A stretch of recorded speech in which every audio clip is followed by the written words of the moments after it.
कल्पना कीजिए, आज से करोड़ों साल पहले पृथ्वी पर विशाल डायनासोर घूम रहे थे। लेकिन उसी समय हमारे आसमान में दिखने वाला चांद भी बिल्कुल शांत नहीं था।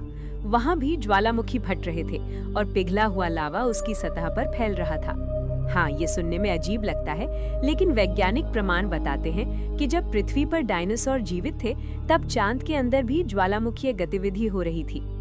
चांद की सतह पर जो काले काले धब्बे हमें दिखाई देते हैं, उन्हें लूनर मारिया कहा जाता है। ये वास्तव में बहुत बड़े मैदान हैं, जो अरबों साल पहले निकले हुए लावा से बने थे।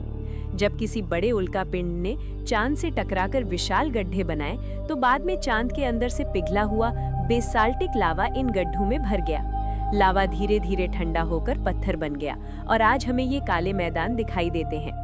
वैज्ञानिकों के अनुसार चांद पर ज्वालामुखी गतिविधि लगभग 4 अरब साल पहले शुरू हुई थी।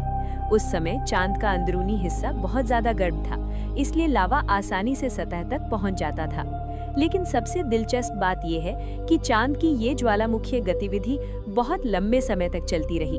जब नासा का अपोलो प्रोग्राम 1969 से 1972 के बीच चांद पर गया, तो अंतरिक्ष यात्री वहां से कई चट्टानों के नमूने लेकर आए।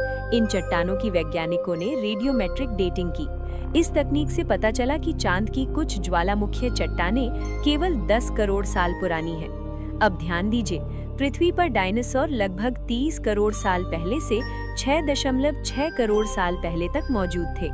इसका मतलब ये हुआ कि जब पृथ्वी पर डायनासोर जंगलों में घूम रहे थे, उसी समय चांद के कुछ हिस्सों में अभी भी लावा बह रहा था।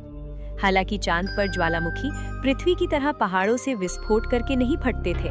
वहां लावा अक्सर दरारों से धीरे धीरे बाहर निकलकर बड़े मैदानों में फैल जाता था। समय के साथ साथ चांद का अंदरूनी हिस्सा ठंडा होता गया और उसकी ज्वालामुखी गतिविधि धीरे धीरे खत्म हो गई। आज चांद को वैज्ञानिक जियोलॉजिकली इनएक्टिव यानी लगभग मृत खगोलीय पिंड मानते हैं। वहां अब कोई सक्रिय ज्वालामुखी नहीं है। लेकिन अगर हम करोड़ों साल पीछे समय में जाएं, तो शायद हमें चांद की सतह पर चमकता हुआ लाल लावा बहता दिखाई देता, ठीक उसी समय जब पृथ्वी पर डायनासोर राज कर रहे थे। यानी रात के आसमान में दिखने वाला शांत चांद कभी एक ज्वालामुखीय दुनिया हुआ करता था।